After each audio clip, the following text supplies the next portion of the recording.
नमस्कार विद्यार्थी मित्रांनो आणि पालक हो. या समर वेकेशनमध्ये आपल्याला आपलं इंग्रजी सुधारायचं आहे. अर्थात व्हाईट बोर्डवर नंबर दिसतोय, लगेच डायल करायचं नाही आहे, लगेच व्हॉट्सअप करून मला मेसेज करायचं नाही आहे. तुम्ही डॉक्टरांकडे एखाद्या जाता, तुम्ही आजारी असाल तर तुम्ही डॉक्टरांना असं म्हणता का की मी आजारी आहे आणि मला गोळी द्या, मला औषध द्या.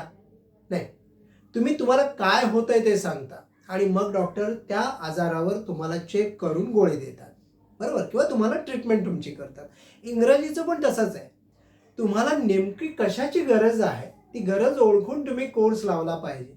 मी फक्त माझं इंग्रजी वीक आहे असं म्हणून तुम्ही फक्त काहीतरी करताय, तर तुम्हाला नेमकं काय सुधारायचं आहे तुमचं इंग्रजीचं, हे सगळ्यात महत्त्वाचं आहे. सो या एप्रिल आणि मे मध्ये आपल्याकडे वेगवेगळे कोर्सेस अवेलेबल आहेत आणि तुमच्या सोयीनुसार आणि तुमच्या डिफिकल्टीनुसार तुम्ही हे कोर्सेस जॉईन करू शकता. सो बघा, जनरली हे या ज्या तारखा आहेत त्या लक्षात ठेवा आणि कोणकोणते कोर्स आहेत त्यांच्याबद्दल तुम्हाला मी सांगेनच. त्याच्यात काय शिकवलं जातं सगळ्यात महत्त्वाचं, आणि कोणता विद्यार्थी हे कोर्स जॉईन करू शकतो या सगळ्यांबद्दल आपण बोलूया. सो 15 एप्रिलला आपली रायटिंगची बॅच सुरू होते. अर्थात रायटिंगची बॅच म्हटल्यानंतर बऱ्याच जणांना असं वाटतं की हँड रायटिंगची बॅच, हस्ताक्षर वगैरे याच्यामध्ये सुधारलं जात नाही. रायटिंग म्हणजे वाक्यरचना शिकवली जाते. You can translate any Marathi sentence into English.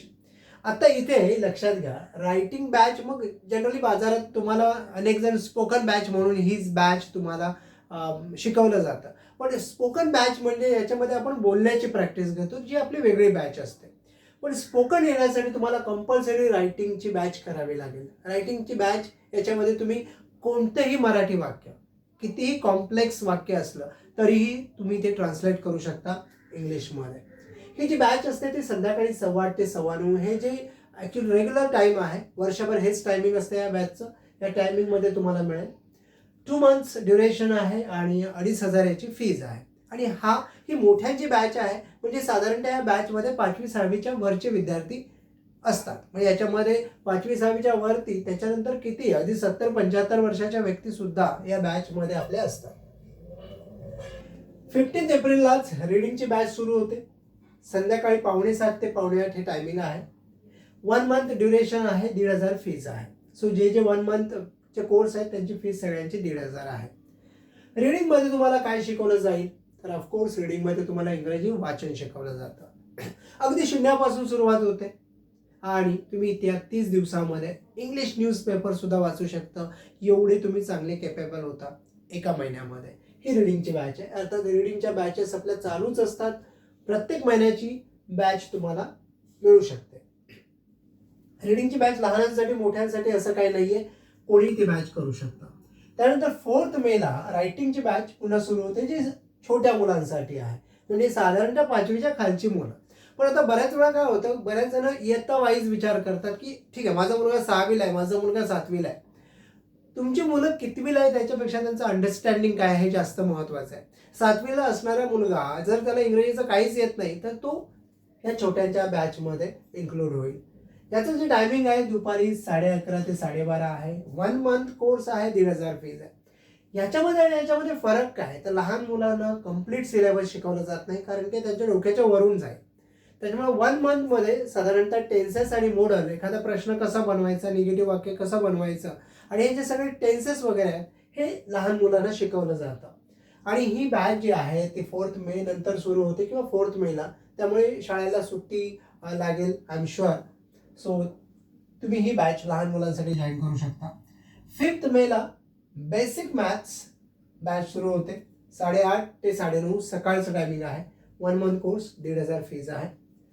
Basic maths म्हणजे काय, बऱ्याच जणांना असं वाटतं मॅथ्स तर आम्हाला येत आहे. बेसिक अरिथमॅटिक कोर्स आपला जो कोर्स आहे, तुम्ही माझे काही व्हिडिओज बघितले असाल चॅनलवर, ज्याच्यामध्ये मुलांना कॅल्क्युलेशन करायला शिकवलं जातं. आता बऱ्याच वेळा कॅल्क्युलेशन म्हटलं म्हणजे मग बाकीचे म्हणतील तुम्ही वैदिक मॅथ शिकवता का, तुम्ही ॲबॅकस शिकवता का. नाही, मी टिपिकली जी मुलं स्कूलमध्ये कॅल्क्युलेशन करतात तेच शिकवतो. पण त्या टिपिकल कॅल्क्युलेशनमध्ये स्पीड कसा आणायचा आणि फास्ट, जसं भागाकार वगैरे मुलांना जमत नाही किंवा जे कॉम्प्लिकेटेड इक्वेशन्स असतात ते मुलांना सोडवता येत नाही. सो हे सगळं त्यांना शिकवलं जातं.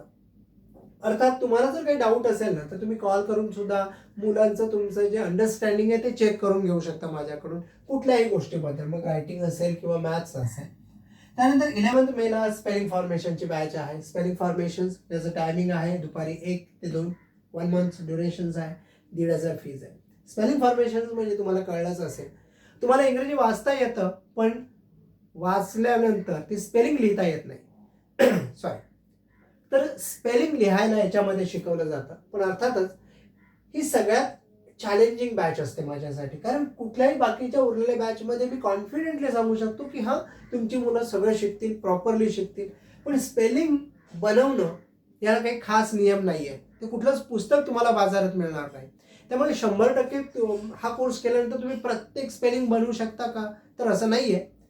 पण तुमच्या मुलांचं ऑब्झर्वेशन डेव्हलप होतं आणि तुमची मुलं सहजरित्या एका वेळी जे तुम्ही 10 स्पेलिंग करतात, मुलं पाठांतर करतात, रट्टा मारणे आपण ज्याला म्हणतो, की मुलं फक्त रीड करतात, ते सतत रिसाईट करतात, रिपीट करतात, तर ते कमी होतं आणि मुलं ऑब्झर्व करायला लागतात आणि ऑब्झर्वेशनने मुलं अगदी 5 मिनिटामध्ये 20-25 स्पेलिंगसुद्धा पाठांतर करतील.